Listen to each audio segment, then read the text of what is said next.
Ça fait plusieurs fois qu'on me le demande, là. Guy, c'est quoi la meilleure collation à prendre avant mon entraînement? Bon, rapproche-toi, là, puis prends-toi un bon petit café. Ouais. Parce que c'est un peu plus compliqué que ça. Ouais, faut qu'on se parle. Parce que dans le fond, la collation, souvent, c'est pas le choix que les gens font. C'est le moment qu'ils vont la manger. OK. C'est pour ça que quand les gens viennent me voir, je leur dis, viens t'asseoir, on va jaser. Je t'explique rapidement. Le temps de digestion de ton aliment va décider à quel moment, dans combien de temps, tu vas avoir le boost d'énergie que ça va t'apporter. La conception de l'aliment va décider du temps de digestion.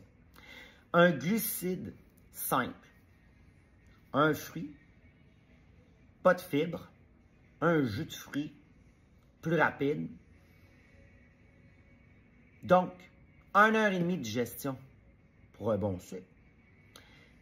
Ça veut dire que quand tu le consommes, une demi-heure après, tu as de l'énergie pour à peu près une période d'une heure.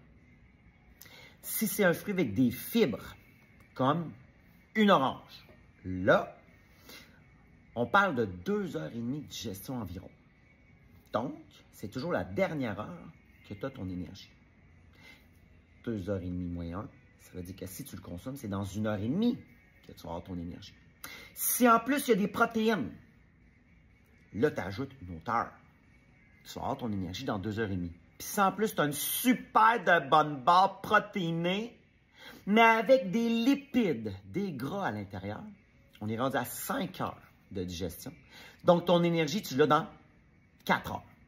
Bah! Là, il faut que tu te poses la question.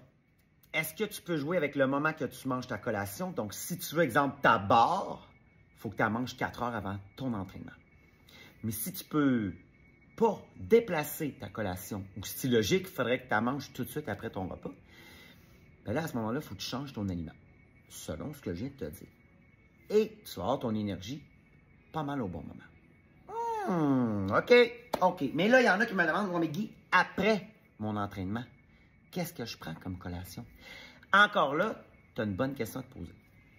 Tu as une fenêtre d'1 heure pour manger des protéines. Mais en vérité, c'est surtout pour aller chercher tes acides aminés essentiels, tes EAA, pour nourrir tes muscles, pour leur récupération et la prise de masse si tu en as besoin. Donc, tu as 2 options. Ben, 3 dans le fond. 3 options. Parce que si tu vas manger ton repas dans l'heure qui suit ton entraînement et qu'il y a des protéines, généralement on a des protéines dans un repas, ben ça suffit, tu vas les avoir. Mais il ne faut pas que tu manges au-delà d'1 heure après la fin de ton entraînement.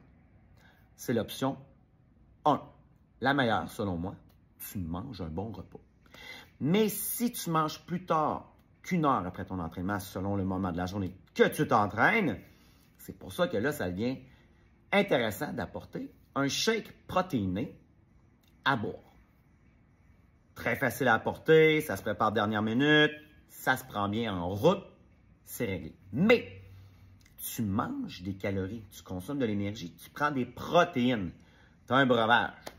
Là, tu l'assimiles un peu moins parce que tu n'as pas croqué, ça c'est d'autres choses. C'est une autre capsule. Tu as donc l'option suivante, la troisième option. Tu ne veux pas consommer de calories que tu dois calculer dans ta journée, l'enlever de tes repas quand tu es by the book. Tu as l'option de prendre des EAA en poudre pour mettre dans ton breuvage. Au lieu que ce soit une protéine, ça pourrait être des EAA. Ah, là, tu vas donner les nutriments que tes muscles ont besoin pour mieux se régénérer. OK, fait que là, on a parlé avant, on a parlé après. Qu'est-ce qu'on prend pendant? Ben, ça dépend de ce que tu as besoin. Dans le fond, tu peux aller chercher des AA, mais pas la chaîne complète. Il y en a quelques-uns qui sont mieux de consommer pendant l'entraînement pour optimiser ton entraînement en performance et en endurance. Donc là, ça pourrait être des AA. Mais si tu as tendance à être très déshydraté après et pendant tes entraînements, les électrolytes sont à ne pas négliger. Donc là, tu pourrais prendre un mix des deux ou mélanger les deux parce que tu les as indépendamment, parce que parfois tu as besoin de l'un ou de l'autre. Donc, vas-y avec ce que tu as besoin. l'eau, ça arrive que c'est pas suffisant, tout simplement. As-tu des questions? As-tu d'autres sujets comme ça? Parce que ça, c'est plusieurs qui me l'ont demandé et c'est pourquoi je t'ai parlé de ça aujourd'hui. C'est-tu intéressant? Partage, écris-moi.